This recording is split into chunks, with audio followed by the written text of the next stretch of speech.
सार्वजनिक जगहों पर मूर्तियां लगाना, क्या ये सम्मान जताने का एक तरीका है या फिर कानून का उल्लंघन? आज हम इसी बड़े सवाल को समझने की कोशिश करेंगे मैसूरू के एक ताज़ा विवाद के जरिए और देखेंगे कि भारत का कानून इस बारे में आखिर कहता क्या है। तो पहला सवाल तो मन में यही आता है ना, कि भाई किसी सम्मानित व्यक्ति की मूर्ति अगर एक पब्लिक रोड पर लगा दी जाए तो वो गैर कानूनी क्यों हो सकती है?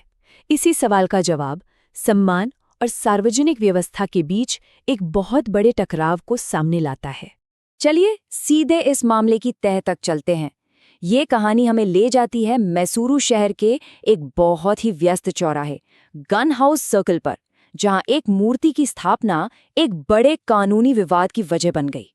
देखिए, ये कोई अचानक से उठा विवाद नहीं था, बल्कि ये मामला तो सालों से चल रहा था। 2017 में मूर्ति लगाने की इजाजत मिली, लेकिन इसे फौरन ही अदालत में चैलेंज कर दिया गया। फिर 2021 में हाई कोर्ट ने परमिशन को रद्द कर दिया। पर कहानी यहीं खत्म नहीं हुई।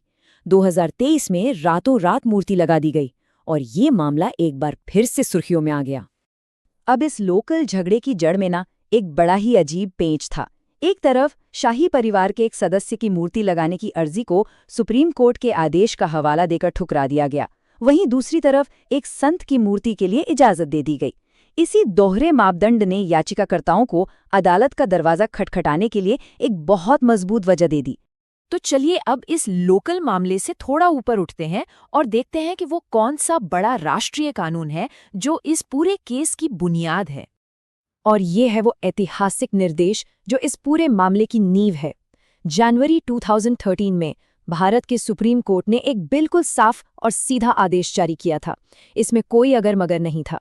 सीधा सीधा कहा गया कि देश भर में पब्लिक जगहों पर नई मूर्तियां लगाने की इजाजत नहीं दी जाएगी।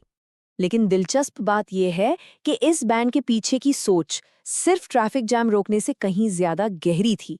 सुप्रीम कोर्ट का असली मकसद था नागरिकों के पब्लिक सड़कों को इस्तेमाल करने के मौलिक अधिकार को बचाना।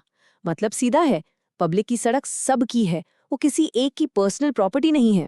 हाँ, लेकिन एक मिनट, इसका मतलब ये भी नहीं कि सड़कों पर कुछ भी नहीं बन सकता। सुप्रीम कोर्ट ने ये साफ किया था कि स्ट्रीट लाइट्स, ट्रैफिक सिग्नल या फिर सड़कों के विकास और उनको सुंदर बनाने जैसे जरूरी कामों की पूरी इजाजत है।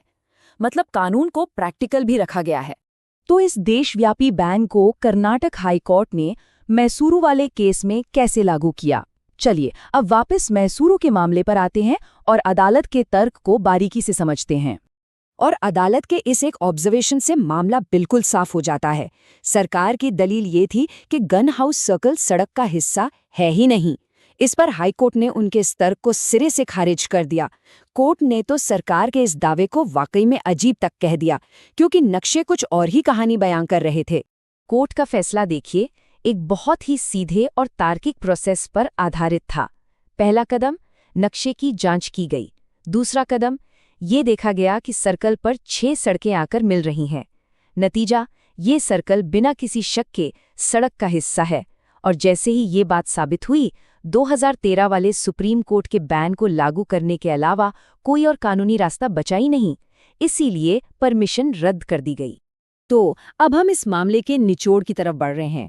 ये फैसला सिर्फ एक मूर्ति के बारे में नहीं है, ये एक बहुत बड़ा मैसेज देता है कि हमारे आपके जो साझा पब्लिक स्पेस हैं, उनका इस्तेमाल आखिर कैसे होना चाहिए। हाईकोर्ट के फैसले को मैसूरू का अपना लोकल मास्टर प्लान और भी मजबूत करता है। ये प्लान सड़क शब्द को बहुत बड़े दायरे में परिभाषित करता है। कोई भी चौक या जगह जहां से पब्लिक को गुजरने का हक है। इस सीधी सी परिभाषा के हिसाब से गन हाउस सर्कल बिना किसी शक के एक पब्लिक सड़क है। आखिर में इस पूरे कानूनी मामले से यही मुख्य सीख मिलती है। ये फैसला इस सिद्धांत को फिर से पक्का करता है कि साझा पब्लिक जगहों का इस्तेमाल करने का जनता का हक किसी भी समूह या व्यक्ति की उन पर स्मारक बनाने की इच्छा से कहीं ऊपर है। पब्लिक की जगहें सबके लिए हैं और कानून इसी की हिफाजत करता है। तो आखिर में सवाल यही बचता है, हमारे जो ये साझा पब्लिक स्पेस हैं, इनका इस्तेमाल कौन तय करता है? इस मामले में अदालत ने तो एक कानूनी जवाब दे दिया, लेकिन ये सवाल नागरिक योजना और कानून के शासन पर एक बहुत बड़ी बहस छेड़ता है, जिसका जवाब हम सभी को